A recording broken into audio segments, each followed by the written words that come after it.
Corona से हमें जीतना है, डरना नहीं है, जीना है। इतने सारे पेशेंट को संभालना मतलब नामुमकिन, कहना सिर पे चढ़ जाते थे पेशेंट तो कि मैडम हमारा नहीं बता रहे, मैडम हमारा नहीं बता रहे हो। मतलब मेरी तो लड़ाई भी हो जाती थी। तो पहले मैं बहुत डरती थी, फिर सर ने बोला ठीक है कुछ नहीं होगा तुझे, तू तो मेरी दमदार मतलब बेटी है, तू कुछ नहीं, तू नहीं डरेगी। मतलब मैं पेशेंट के बहुत करीब से बात किया करती थी। मतलब पेशेंट ऐसा था, मैं ऐसे बात करती थी, पॉजिटिव भी था पर मुझे डर नहीं लगता था। हाँ फर्स्ट वाला मुझे डर लगता था, पर सर ने बोला नहीं तू नहीं डरेगी। मतलब मैं इतनी वो थी कि मैं मतलब अंदर से मतलब मुझे ये लगता था कि ठीक है मुझे कुछ होगा तो सर बचा लेंगे। हम सब सालों जैसा चाहे वैसा जिए, बेपरवाह बेखौफ होकर जिए, मन भर के जिए। उन सालों के कुछ महीने बेहद दर्दनाक रहे। ये महीने मनुष्य की संख्या के खिलाफ बड़े बाजारवादी षड्यंत्रों के शिकार रहे। कोविड-19 ने मनुष्य के अस्तित्व को मानो चुनौती दे दी थी। मानव हाँफ रहा था, फेफड़ों में सांसें कम पड़ने लगी थी।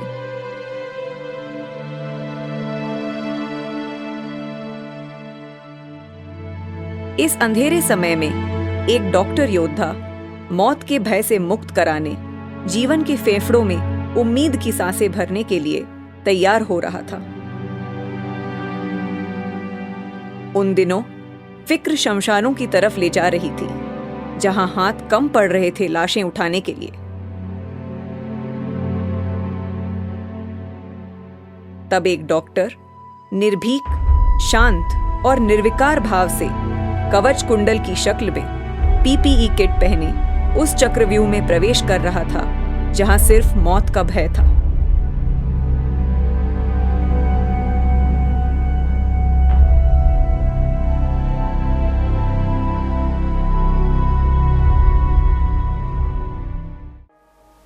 मैं अपनी जर्नी वहाँ से शुरू करता हूँ कि जब WHO ने इसको पैंडेमिक घोषित किया, उस समय हिंदुस्तान में बहुत कम केसेस थे। लेकिन जब WHO ने पैंडेमिक घोषित किया तो ये बात साबित हो चुकी थी कि ये संक्रमण तो हर जगह फैलेगा, क्योंकि वो स्टेज 6 पर था। तो लाजमी था कि जैसे दूसरे देश परेशान हुए हैं वैसे हिंदुस्तान परेशान होगा। हिंदुस्तान में बहुत जल्दी लॉकडाउन किया गया, कंट्री वाइड लॉकडाउन किया गया। उससे इनिशियल कुछ दिनों तक तो हिंदुस्तान में केसेस नहीं हुए और ऐसा लोगों को ऐसा लगने लगा, मैं बोलूँगा कि भ्रम होने लगा कि शायद हम कोरोना से जीत गए। लेकिन मेरा दिमाग इस चीज़ के लिए तैयार था कि नहीं, ऐसा नहीं हो सकता है कि बाकी दुनिया परेशान हो रही है और हम लोग परेशान नहीं होंगे। ये तो वायरस है, संक्रमण है, ये किसी को नहीं छोड़ेगा। और जिस तरीके से चीज़ें चल रही थी कि एक ढांकने वाला सिस्टम चल रहा था, तो उससे ये बात और साबित हो रही थी कि नहीं, तैयारी रखनी पड़ेगी, ये संक्रमण पूरे हिंदुस्तान को परेशान करेगा। हम बाकी जगह तो कुछ नहीं कर सकते, लेकिन हम अपने एरिया, अपनी जगह, अपनी चीज़ों को तैयार तो कर ही सकते हैं। तो इस चीज़ को लेकर मैंने अपनी टीम से बात करनी शुरू की। मेरी टीम में डॉक्टर अरविंद जैन, वो चेस्ट फिजिशियन हैं, मेरे छोटे भाई जैसे भी हैं, और वो मेरे स्कूल से भी पढ़े हुए हैं। जिस स्कूल से मैं पढ़ा हुआ हूँ उसी स्कूल से डॉक्टर अरविंद जैन भी पढ़े हुए हैं। तो मैंने उनसे बात की कि अरविंद, कुछ करना पड़ेगा दोस्त। यदि अपन ने कुछ नहीं किया तो बहुत बड़ी मुसीबत में फंसेंगे, क्योंकि हम तैयार नहीं रहेंगे। सबसे बड़ी चीज़ है तैयारी, और यदि हम तैयारी नहीं करेंगे तो हम कुछ नहीं कर पाएंगे।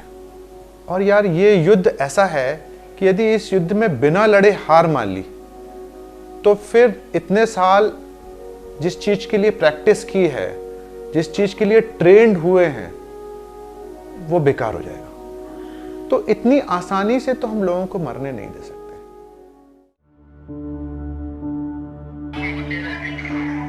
सर दर्द बहुत ज़्यादा है कि हल्का है? तो रहने दो, फिर एक अल्कोहल दे दो, बस अभी और कुछ नहीं करना, वेट करो।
जब सबसे पहले डॉक्टर राजपूत ने आके बोला कि हमें अंदर जाना पड़ेगा, मन में सवाल भी थे, डर भी था, हेजिटेशन भी था।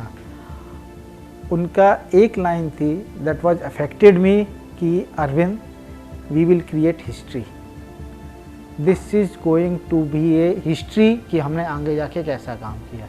हमने जबलपुर में आगे जाके चीज़ें काम की, चीज़ों को सिखाया।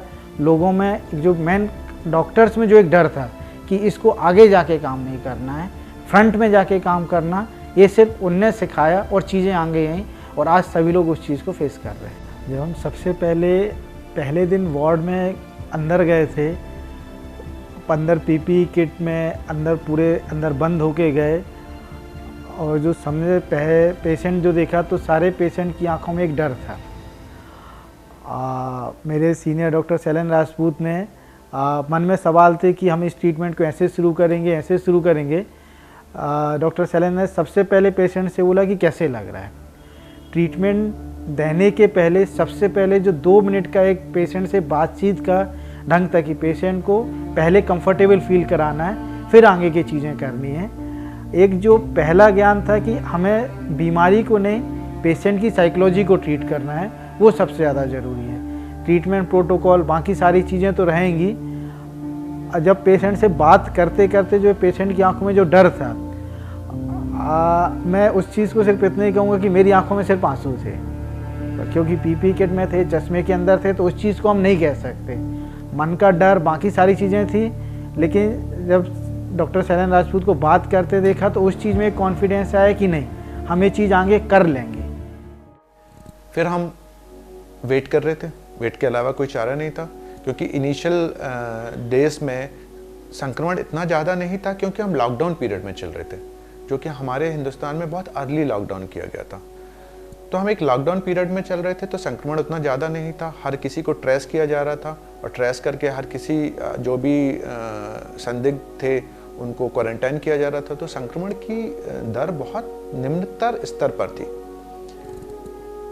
तो धीरे धीरे ऐसे 5 केस, किसी दिन 6 केस, किसी दिन 10 केस ऐसे ही चल रहे थे। किसी दिन एक बीच में तो ऐसा आया कि 2-3 दिन 0 केस आए। ऐसा लगा कि चलो जबलपुर से संक्रमण चला गया, पर ऐसा होना तो नहीं था, क्योंकि इस वायरस का जो मूड है वो लोगों ने समझा नहीं था और उस तरीके की तैयारी भी नहीं थी। और शायद तैयारी करने के बावजूद भी शायद हम वायरस के संक्रमण को रोक नहीं सकते, क्योंकि जिस तरीके से कोरोना की इन्फेक्टिविटी देखी जा रही है और जिस तरीके से बिहेवियरल चेंज, जिस तरीके से यूरोपियन कंट्रीज में लोग फास्ट बिहेवियरल चेंज लेकर आते हैं, उस तरीके का बिहेवियरल चेंज हिंदुस्तान में पॉसिबल नहीं है। हिंदुस्तान के लोगों का बिहेवियर बहुत फास्ट चेंज नहीं होता है। तो हमारे अंदर वो चेंज की SMS को हम फॉलो करें कि सोशल डिस्टेंसिंग, मास्किंग और सैनिटाइजेशन को हम प्रॉपर तरीके से अपना लें। It is very difficult for our population. We have a variety of population and यदि हम सोशियो इकोनॉमिकल स्ट्रेटा देखें तो हमारा बहुत सारा स्ट्रेटा नीचे तरफ आता है। तो मैं इस चीज़ के लिए बिल्कुल वो था कि संक्रमण तो शायद नहीं रुकेगा, लेकिन हम वेट कर रहे थे। लेकिन इस वेट पीरियड का मैंने और अरविंद ने दोनों ने उपयोग किया। हम लगातार ऑलमोस्ट डेली कम से कम 15 दिन साथ बैठे और हम प्रोटोकॉल पे बात करते थे। जो भी नई ड्रग आती थी, इनिशियली सिर्फ SCQS हाथ में थी, जो हाइड्रोक्सीक्लोरोक्विन आप लोगों ने सुना ही होगा, वही बस हाथ में थी। तो उस SCQS के हाथ में रहने से हम उस पर काम कर रहे थे कि कैसे काम करेंगे, क्या प्रोटोकॉल हैं, अभी चाइना में कैसे काम किया, यूरोपियन कंट्रीज में क्या प्रोटोकॉल से दे रहे हैं ड्रग और बाकी चीज़ें कैसे कर रहे हैं, उसके साथ क्या क्या चीज़ें जोड़ी जा सकती हैं, क्या क्या चीज़ें देखी जा सकती हैं। तो इन सब चीज़ों पे हम लोग काम करते जा रहे थे। फिर उसी बीच काम करते करते 2 नई ड्रग सामने आई, जो एक फ्लेविपिराविर, जो कि जापानीज फ्लू में बहुत सालों से काम आ रही है, वो जापानीज फ्लू में बहुत साल से जापान में यूज़ हो रही है। फिर ये देखा गया कि फ्लेविपिराविर का कोरोना पे भी काफ़ी अच्छा इफेक्ट है। उसके अपने प्रोटोकॉल्स यूरोपियन कंट्रीज़ में और अमेरिका में सेट हो रहे थे, क्योंकि it's a new drug, it's a research drug for a corona. तो उसके प्रोटोकॉल सेट हो रहे थे। उन प्रोटोकॉल्स को मैं और अरविंद ऑलमोस्ट डेली पढ़ रहे थे चीज़ें चेंज हो रही थी, कभी कोई डोज शेड्यूलिंग आती थी, कभी कोई डोज शेड्यूलिंग आती थी, और हम उसको पढ़ के आपस में डिस्कस कर रहे थे कि हमको कैसे रखना है। फिर एक नई ड्रग आई रेमडेसिविर। रेमडेसिविर जब आई और उसके जब इनिशियल ट्रायल्स आने शुरू हुए तो ऐसा लगा कि this is most effective drug in lot. जो अभी तक के जो लॉट थे उसमें सबसे इफेक्टिव ड्रग वो दिखाई दे रही थी। तो उस पर भी फिर हम लोगों ने डिस्कशन करना शुरू किया, मैं और अरविंद लगातार उस पर बैठना शुरू किया। फिर हमने उसके प्रोटोकॉल बनाए, हमने तैयारी चालू की। इसी बीच कुछ चीज़ें और आई, कुछ नई स्टडीज़ आई कि जिसमें ऐसा था कि anti inflammatory drug steroid is most beneficial, that is the drug which decreases the mortality, वो डेथ रेट को कम कर रही है। फिर एक नई स्टडी आई कि जिसमें कहा गया कि ये वास्कुलाइटिस कराता है, anticoagulation is necessity in covid protocol. तो फिर हम लोगों ने उसमें और काम किया। फिर हमने देखा कि कौन सा एंटी कोअगुलेशन किस लेवल पे देना है, कब आपको सिंगल डोज में देना है, कब आपको डबल डोज में देना है, उसके लिए मॉनिटरिंग क्या करनी है, कौन से इन्फ्लेमेटरी मार्कर्स को मॉनिटरिंग करनी है, पहले दिन कौन से इन्फ्लेमेटरी मार्कर्स कराने हैं, आपका रिवाइज इन्फ्लेमेटरी मार्कर्स कितने दिन में कराने हैं, कौन से मार्कर्स डेली कराने हैं, कौन से अल्टरनेट कराने हैं। इन सब चीज़ों पे हमने इन डेप्थ काम किया। और मैंने कभी भी, मतलब मेरी आदत में है कि मैं ना बुक्स से पढ़ने वाला इंसान हूँ, मैं कभी नोट्स नहीं बनाता। ज़िंदगी में पहली बार कोरोना को लेके मैंने नोट्स बनाए। मुझे लगा कि कहीं मैं कोई चीज़ मिस ना करूं। मैं लिखते जाता था, आज ये पढ़ा है लिख लेता हूँ, आज ये पढ़ा है लिख लेता हूँ। मेरे बाकायदा नोट्स बने हुए थे। फिर मैंने उस नोट्स को कंपाइल करके मैंने प्रोटोकॉल्स बनाए। प्रोटोकॉल्स मैंने और अरविंद ने इन डिटेल डिस्कस किए, प्रोटोकॉल इन डिटेल डिस्कस किए। फिर हम इस बात पे पहुँचे कि चलो अब we are ready from the mindset कि हम एक ट्रीटमेंट चालू कर सकते हैं। और जिस तरीके से वर्ल्ड वाइड डाटा आ रहा था, ऐसा लग रहा था कि नहीं, मॉर्टलिटी इतनी ज़्यादा नहीं होनी चाहिए, मतलब कोरोना हो गया तो हम मर ही जाएंगे। वो जो इस तरीके का एक भय व्याप्त था, उस भय को दूर करना बहुत ज़रूरी था। अब काम करने की बारी में कुछ हमारे पास बहुत मुश्किल चीज़ें ये थी कि bad can not treat patient. ये चीज़ बहुत सारे लोगों ने बहुत लेट समझी। प्रशासन भी हमेशा इस चीज पे बात करता था कि हमने 2000 बेड बना लिए, 3000 बेड बना, लेकिन क्या बेड पेशेंट ट्रीट कर सकता है? Bed can not treat patient. तो पेशेंट ट्रीट करने के लिए हमको हमारा स्टाफ चाहिए, nursing staff, health care workers, हमारे RMOs, हमारे डॉक्टर्स, फ्रंटलाइन वर्कर्स। तो उनको तैयार करना, उनके, क्योंकि वो समाज का हिस्सा है, वो समाज से अलग तो नहीं। जिस तरीके से समाज में भय व्याप्त हुआ था और जिस तरीके से मुझे कई बार तो ऐसा लगा कि जिस तरीके से भय डाला गया था, पिरोया गया था कि कोरोना बहुत ही खतरनाक है, घर से बाहर मत निकलना नहीं तो खा जाएगा, ऐसे बहुत जगह पोस्टर्स भी लगे हुए थे। तो वो जो डर था वो समाज के हर वर्ग में था, वो सिर्फ कुछ लोगों में था और डॉक्टर्स में नहीं था, ऐसा तो नहीं हो सकता है। वो नर्सेस में नहीं था, ऐसा तो नहीं हो सकता है। वो वार्ड बॉयज में नहीं था, ऐसा तो नहीं हो सकता है। तो वो भी समाज के हिस्से थे, उनमें भी वो डर व्याप्त था, क्योंकि वो डर इतना ज्यादा अंदर तक चला गया था कि उनको लगता था कि नहीं यार, हम कोरोना को पकड़ेंगे तो हम भी मर जाएंगे। तो सबसे पहले तो हमारे लिए ये काम था कि उस डर को भगाया जाए। तो मैंने और अरविंद ने उस डर को भगाने के लिए हमारे यहाँ पे क्लासेस लेने शुरू की। उस क्लासेस पे हम लोगों ने प्रोटोकॉल पे बात नहीं किया, उस पे हमने कोरोना पे बात नहीं किया, उस पे हमने डर पे बात किया। एक केस तो जबलपुर में आ चुका है, आप लोगों ने सुना होगा, लेकिन ये ऐसा नहीं है कि बस एक केस आ गया और हमने कुछ चीजें बंद कर दी और हमने फ्लाइट्स बंद कर दी और हमने लॉकडाउन कर दिया तो एपिडेमिक नहीं आएगा। लॉकडाउन करने का मतलब है कि हम इसकी स्पीड को रोक सकें, जिससे कि हम अपनी तैयारी कर सकें। और मैं इसलिए आज आप लोगों के सामने हूँ कि मैं ये समझा सकूँ कि हमको तैयार रहना है और हमको ही काम करना है। आप लोगों के दिमाग में होगा हमको क्यों करना है, हम क्यों करें, जब इतना डेडली वायरस है। हमको जो न्यूज़ सुनने मिल रही है चाइना से, इटली से, खासकर चाइना से ज़्यादा इटली से हमको जो न्यूज़ सुनने मिल रही है कि वहाँ पे जो हेल्थ केयर वर्कर्स हैं उनकी मौतें बहुत ज़्यादा हुई हैं। तो ये डर आना स्वाभाविक है और ये शायद आप लोगों के दिमाग में भी ये डर है, लेकिन हमको क्यों करना चाहिए या नहीं करना चाहिए? आपको क्या लगता है, नहीं करना चाहिए?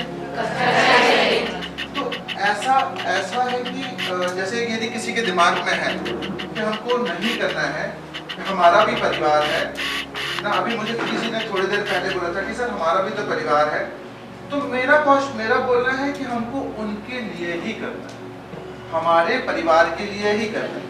एक एपिडेमिक में आपको लगता है कि आपका परिवार इन्वॉल्व नहीं होगा?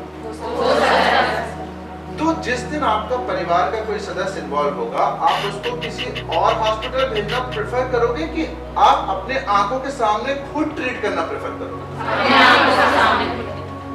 तो फिर हमको तैयारी करनी चाहिए। यदि हम लोगों को ट्रीट करके तैयार हो जाएंगे तो हम अपने परिवार को ज्यादा बेहतर तरीके से ट्रीट कर पाएंगे। क्या युद्ध जब होता है और क्या सैनिकों के परिवार नहीं होता? अचानक से सैनिक बोले कि साहब मेरा भी तो परिवार है, मैं क्यों लड़ूं, मुझे अपने परिवार को देखने जाना है, और सब सैनिक छोड़ के बॉर्डर छोड़ के आ जाए, तो क्या हमारा देश बचेगा? तो ये भी तो युद्ध है। आज एक छोटा सा वायरस ने पूरे दुनिया पे हमला किया है और ये युद्ध है और हम उस युद्ध में लड़ रहे हैं और हम आज इस युद्ध के सैनिक हैं। यदि आज हमने लड़ना छोड़ दिया तो ना हम बचेंगे ना कोई और बचेगा। तो हमारा तो कर्तव्य है, क्योंकि हम ही इस युद्ध के सैनिक हैं, तो हमको तो लड़ना ही पड़ेगा। तो मुझे सिर्फ ये दो कारण ही, बहुत बड़ी बड़ी चीजें नहीं है कि हमको समाज के लिए करना है, ये करना। साहब एक तो हमारी ड्यूटी है, शायद हम इसी दिन के लिए तैयार हुए थे इस युद्ध को लड़ने के लिए, पहली चीज। दूसरी चीज कि हमको हमारे परिवार के लिए लड़ना सीखना है। ये नया वायरस है, नई चीजें हैं, हमको नए तरीके से सब चीज समझनी पड़ेगी। प्रोटोकॉल मैं और डॉक्टर अरविंद बहुत अच्छे से सारी चीजें समझ रहे हैं, बना रहे हैं, हम आपस में बैठ के डिस्कस भी कर रहे हैं, हम छोटी छोटी चीजों को डिस्कस कर रहे हैं, तो हम एक प्रोटोकॉल तैयार कर रहे हैं। लेकिन मैं आप लोगों के बगैर इस युद्ध में नहीं लड़ पाऊंगा। वायरस के बारे में, ट्रीटमेंट के बारे में हर दिन प्रोटोकॉल्स चेंज हो रहे हैं और हम उसको देखेंगे कि हम कैसे अपने लोगों को बेस्ट पॉसिबल चीजें दे सकते। हमारा मैनेजमेंट हर चीज को सहायता करने को हमारे लिए तैयार है, लेकिन हमको इस युद्ध से पीछे नहीं हटना। मेरे सारे साथी तैयार हैं और मुझे आप लोगों की जरूरत है। तो हम तैयार हैं? yes, पक्का तैयार है? yes, जब मुझे ऐसा लगा कि ऐसा तो नहीं कि मैं खुद इतना ज़्यादा एंथुसिज्म है मुझे काम करने का, और उस एंथुसियाज्म में मैं अपने परिवार को रिस्क में डाल रहा हूँ। एक दिमाग में एक हलचल पैदा हो। मेरा भी परिवार है, दो बहुत प्यारी बेटियाँ, माँ और मेरा बेटर हाफ, जो मतलब उसके बारे में मैं बहुत बात नहीं कर सकता हूँ, क्योंकि वो रियली माय बेटर हाफ है। और जिस तरीके से मुझे हर पॉइंट पे सपोर्ट करती है। जब भी मैंने कोरोना के बारे में भी उनसे बात करने की कोशिश की कि कभी भी उसके दिमाग में कोई संशय नहीं था कि तुझे नहीं करना है। उसने कभी भी किसी भी पॉइंट पे क्वेश्चंस नहीं किए कि तुझे नहीं करना है। जब उन्होंने मुझसे कहा कि मैं कोविड वार्ड स्टार्ट कर रहा हूँ, तो मुझे कुछ आश्चर्य नहीं हुआ, बिकॉज मुझे पता है उसका passion towards his patients, towards his hospital, towards his profession. तो ये इसमें कुछ आश्चर्य करने वाली बात नहीं थी कि वो इनिशिएटिव लेना चाहते थे, क्योंकि उनकी आदत है कुछ भी इस तरह से चैलेंजिंग हो उसको एक्सेप्ट करने की, ज़्यादा सामने से इस तरह के चैलेंजेस को एक्सेप्ट करने की। तो ही स्टार्टेड, मना करने जैसी कोई बात नहीं थी, क्योंकि उन्होंने बस बताया ही था, पूछा नहीं था, तो मना करने जैसा कुछ था नहीं। और हम खुद भी नहीं चाहते थे, हम खुद चाहते थे कि आप अपने प्रोफेशन के लिए डेडिकेट रहो, जिसके लिए आप डॉक्टर बने हैं। अगर आप ऐसे समय पर जब सबसे ज़्यादा डॉक्टर्स की लोगों को ज़रूरत है, उसी वक्त आप हाथ खींच लो, तो ये किसी भी तरह से आप अपने पेशेंट्स के लिए या अपनी सोसाइटी के लिए जस्टिस नहीं करते। तो उसमें कोई दो राय ही नहीं थी कि करना है या नहीं करना है, वो तो करना ही था। तो लेट स्टार्ट। हालांकि कुछ लोगों को हॉस्पिटल में भी ये लगा कि ये कुछ ओवर रिएक्शन है डॉक्टर राजपूत का और उनकी टीम का, कि ये मार्च में तैयारी करने बैठ गए, जबकि जबलपुर में उस समय गिने चुने 10 केस थे और हम तैयारी करने बैठ गए। हमने अपने 20 बेड तैयार करने के लिए प्लानिंग कर ली, वो भी आईसीसीयू 20 बेड तैयार करने की। अब आईसीसीयू 20 बेड तैयार करने के लिए जहां हमने जगह चूज की थी, वो जगह एक्चुअली जनरल वार्ड था। वो जनरल वार्ड 12-12 बेड के 2 वार्ड थे, तो हमने उसको चूज किया। अब यदि हम आईसीसीयू बना रहे हैं तो उसमें हमको ऑक्सीजन पाइपलाइंस चाहिए। मैंने बात की मैनेजमेंट से, और मैं इस बात को मैं अप्रिशिएट करूंगा अपने मैनेजमेंट को इस बात के लिए, खासकर सौरभ बड़ेरिया को, कि मैंने जैसे ही उनसे बोला कि भैया तैयारी करनी पड़ेगी, और सौरभ ने बिना आनाकानी किए, हालांकि कुछ लोग मेरे हॉस्पिटल के भी कुछ लोग इस बात को लेके वो कर रहे थे कि यार ये ओवर रिएक्शन है, कि अभी से सोच रहे हैं कि हम कल फंसेंगे, पर सौरभ ने इस बात को बिल्कुल अप्रिशिएट किया, और जैसा हमने बोला सौरभ ने वैसा कर दिया। हम स्ट्रक्चरली तैयार हो गए, और वो within a week Saurabh Baderia ने हमारा जो प्लान था उसको मूर्त रूप दे दिया।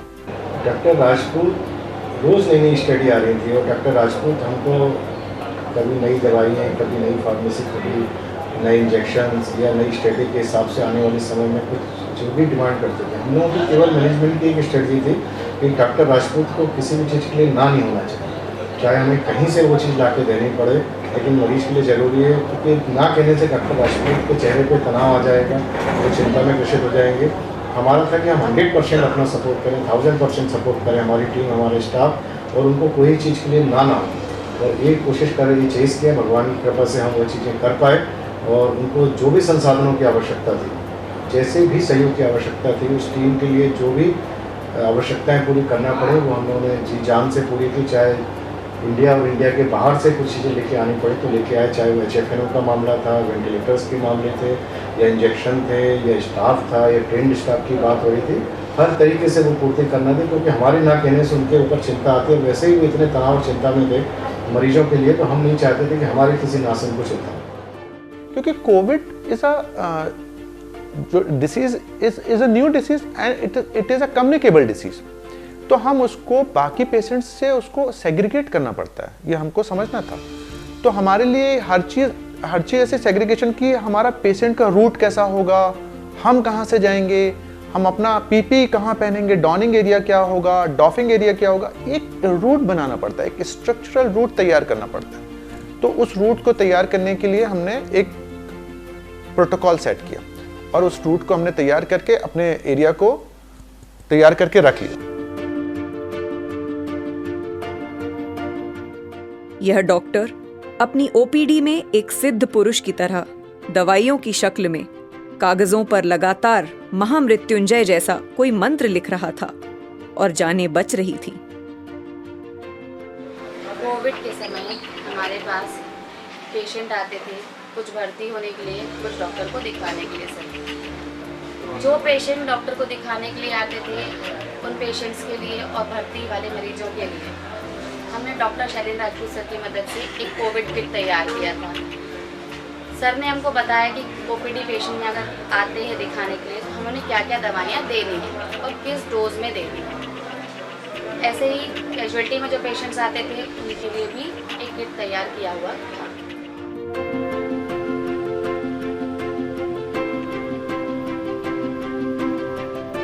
साथ ही जो बहुत बड़ा दूसरा पक्ष था कि लगातार डॉक्टर करबीर शर्मा जी थे, उस समय में लगातार कोविड की मीटिंग होती थी। डॉक्टर राजपूत हम सभी जा के अपनी बातों को रखते थे, प्रशासन उनको बहुत अच्छे से लेता था। भोपाल तक से इनपुट लिए जाते थे कि अब आगे क्या करना है, वायरस कैसे दिक्कत करेगा। सेकेंड वेव के समय में हम लोगों ने कलेक्टर जो प्रशासन है उसके साथ में बहुत अच्छा कोऑर्डिनेशन रहा। तो सबसे खुशी की बात है कि डॉक्टर राजपूत की सलाह, हम लोगों की बातें प्रशासन के द्वारा बहुत गंभीरता से ली जाती थी। सरकारी इंस्टीट्यूशंस को कैसे तैयारी करनी है, इस पर लगातार वो सरकार द्वारा इनपुट लिए गए, बहुत गंभीरता से काम किया गया। मैं आप सबका परिचय कराना चाहूंगा डॉक्टर शैलेंद्र सिंह राजपूत सर से, जो कि आज हमारे साथ डिस्कस करेंगे latest treatment protocol for Covid. Thank you विभव। नमस्कार दोस्तों, थोड़ा सा कोविड के बारे में बात करते हुए उसके बाद हम इस चीज पे चर्चा करेंगे कि ट्रीटमेंट प्रोटोकॉल क्या होना चाहिए, चीज़ें किस तरीके से हमको उसको अप्रोच करना है। बेसिकली अप्रोच और ट्रीटमेंट प्रोटोकॉल पे हम चर्चा करेंगे, लेकिन उससे पहले हम समझ लें कि हमारे पास सेकेंड वेव आएगी कि नहीं आएगी। तो जिस तरीके से सिनेरियो दिख रहा है पूरे वर्ल्ड का और हमारे दूसरे शहरों का कि ठंड बढ़ने के साथ एक जो कोहरा बढ़ता है, कोहरा से क्या होता है कि हमारा जो ड्रॉपलेट है उसका सस्पेंशन टाइम इंक्रीज हो जाता है। जो ड्रॉपलेट गर्मी के दिनों में तुरंत गिरता है और गिरते के साथ थोड़ी देर में सूख जाता है, लेकिन यदि ठंड रहती है तो उसका इन्वायरमेंट में कोहरे के कारण उसका सस्पेंशन टाइम इंक्रीज हो जाता है, और वो सस्पेंशन टाइम इंक्रीज होने के कारण इस वायरस का R0 इंक्रीज हो जाता है। R0 आप समझते हैं, R0 मतलब इन्फेक्टिविटी रेट, कि जनरली इस वायरस का R0 2 के आसपास है, 2.6 2.5 के आसपास, कि एक बंदा एक दिन में 2.6 लोगों को इन्फेक्ट कर सकता है। लेकिन यदि सस्पेंशन टाइम इंक्रीज हो गया आपके ड्रॉपलेट का, तो ये R0 अपने ऑटोमेटिकली इंक्रीज हो जाता है। तो इसलिए ठंड के मौसम में कोई भी रेस्पिरेटरी वायरस जो रहते हैं, जो रेस्पिरेटरी इलनेस रहते हैं, उनकी इन्फेक्टिविटी हमेशा ज्यादा होती है। तो हमको इस चीज को हमेशा ध्यान रखना है कि ठंड के दिनों में रेस्पिरेटरी इलनेस इंक्रीज होने ही वाली है। इसके बहुत सारे कारण हैं, जो मैंने अभी आपको 2-3 कारण मैंने आपको बताया। दूसरा, जिस तरीके से हम इन त्योहारों से गुजरे हैं, ईद निकली है, दीपावली निकली है, दशहरा निकला है, उससे हमारा मिलना जुलना बहुत ज़्यादा बढ़ा है। और अब आ रहा है शादियों का सीज़न, तो शादियों के सीज़न में भी हम लोगों का एक दूसरे से मिलना बहुत ज़्यादा बढ़ेगा।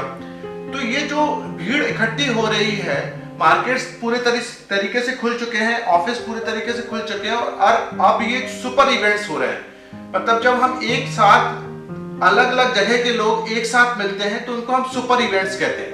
तो एक तरीके से दशहरा भी सुपर इवेंट्स था, ईद भी सुपर इवेंट्स थी।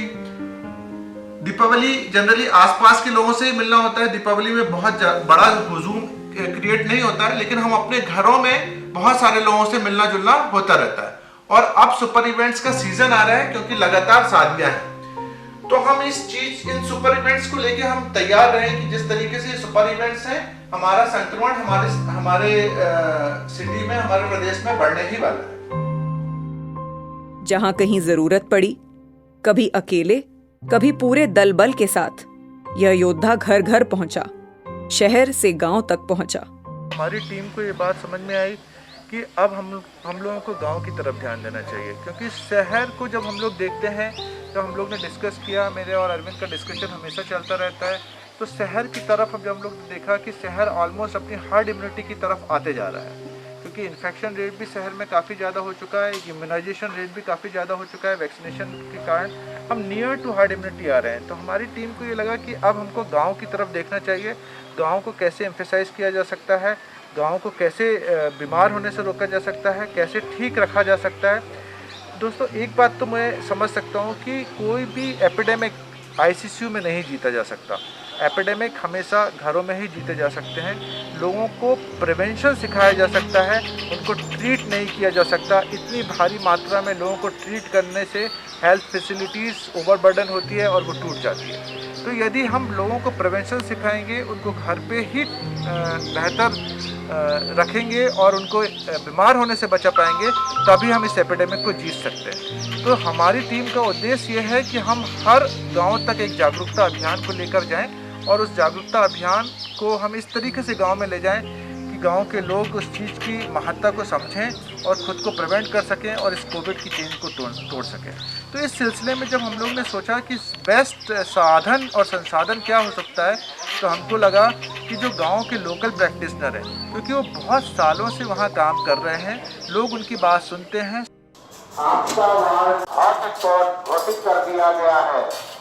सभी लोग अपने घर पर रहें, लॉकडाउन का पालन करें। उनको ये बात समझाया जाए कि लोगों तक कैसे पहुंचना है, लोगों को क्या समझाना है और लोगों को कैसे प्रिवेंशन की तरफ ले जाना है, क्योंकि इतनी भारी मात्रा में लोगों को ट्रीट नहीं किया जा सकता। तो बीमार होने से बचाना ज़्यादा ज़रूरी है। और गांव में मैंने एक चीज़ और नोटिस की आज की चर्चा में, कि गांव में लोग वैक्सीन लगवाने को भी तैयार नहीं है। तो आज की चर्चा में हम लोग ने ये भी डिसाइड किया कि वैक्सीनेशन प्रोग्राम को कैसे एम्फेसाइज किया जाए, उसको कैसे बढ़ावा दिया जाए। तो इस पे भी जो लोकल प्रैक्टिशनर हैं वो सब एकजुट हो पाए, एक मत हो पाए कि हमको ये सब काम एक साथ करना चाहिए, जिससे कि हम अपने गाँव को बचा सकें। जिन पेशेंट्स के पास पैसे नहीं होते थे, अगर वो ओपीडी बेस पे आया है कि हाँ ठीक हो सकता है, घर पे ठीक हो सकता है, तो हम उसका एफओसी में सर से ट्रीटमेंट करा के और उसको मेडिसिन के काउंटर पे भेज के सर उसको मेडिसिन भी वहाँ अपने अकाउंट से कटवा के दे देते थे और पेशेंट चला जाता था। और जो पेशेंट्स आईपीडी थे जिनको बहुत ज़रूरत थी हॉस्पिटलाइजेशन की, तो उसके लिए भी सर पैसे जो फंड आता था हमारी ओपीडी की फीस का जो सारा फंड आता था वो सारा पैसा वो उसके इलाज में ट्रीटमेंट में दे देते थे। ये पैसे तो हैं, पैसे तो हम फिर भी कमा लेंगे, आज पैसे भी काम नहीं आ रहे हैं लोगों के पास, ऐसी ऐसी भी कंडीशन है, बेटा हम पैसों का करेंगे क्या। जिसमें बहुत बड़ा रोल हमारी टीम का तो था, जो कोऑर्डिनेशन था कंचन का और अनुवी का, लेकिन मुझे लगता है कि ये मैनेजमेंट का भी रोल था कि मैनेजमेंट भी उस चीज़ को समझता था। ऐसे बहुत सारे पेशेंट थे, जैसे मुझे याद है कि एक बच्चा था, पाटन तरफ का बच्चा था, यंग बच्चा, इकलौता बच्चा था अपने माँ बाप का, और उसको काफ़ी मतलब HFNO पे था और उसकी ऑक्सीजन रिक्वायरमेंट बनी हुई थी। तो एक 5 दिन बाद जब वो ऐसी कंडीशन पर आ गया कि अब वो इलाज नहीं करवा पा रहा था, तो मैंने बस एक फ़ोन किया सौरभ भैया को कि ये नहीं हो पाएगा। और सिर्फ एक ऐसा नहीं है कि ये एक फ़ोन, ऐसे बहुत बार ऐसे फ़ोन मैंने किए, और जिस दिन मैंने फ़ोन किया कि सर भैया ये नहीं हो पाएगा, उस दिन के बाद से उसका बिल नहीं लगता था। ये जो कोऑर्डिनेशन था कि नहीं यार पैसे तो हम बाद में भी कमा लेंगे, ये सिर्फ एक हमारी टीम के साथ नहीं था, मुझे लगता है ये मैनेजमेंट का भी एक बहुत बड़ा उसमें वो था कि पैसे तो हम बाद में भी कमा लेंगे। लेकिन जहाँ जान बचाई जा सकती है, जहाँ पे एक जान सेव की जा सकती है, खासकर यंग पर्सन को सेव किया जा सकता है, उसके लिए हर किसी ने बहुत कोशिश की।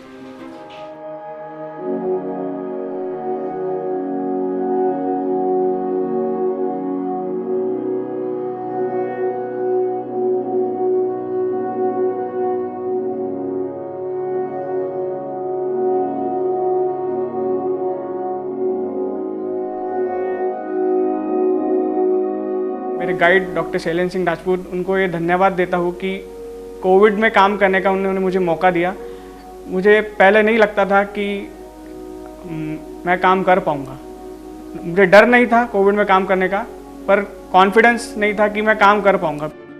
लेकिन युद्ध होता है तो ऐसा युद्ध जैसा माहौल था। वो 3 महीने हम लोगों ने निकाले, डॉक्टर राजपूत सेनापति थे हमारे, और हमने युद्ध को विजयी किया। हमने अपने अधिक से अधिक मतलब ना के बराबर मरीज ही खोए। जिस तरीके से इम्पोर्टेंस जिंदगी की कोविड ने दिखाई कि जिंदगी की क्या इम्पोर्टेंस होती है, वो एक बड़ी सीख है सब लोगों के लिए। लेकिन हम इस सीख को आगे तक ले जाए तो बहुत बेहतर है, नहीं तो एज अ ह्यूमन बीइंग हमारी बहुत छोटी सी मेमोरी है और बहुत जल्दी अपनी सीख को भूल जाते हैं। नेचर ने एक बड़ी सीख दी है कि जिंदगी बहुत प्यारी है और बहुत जरूरी है।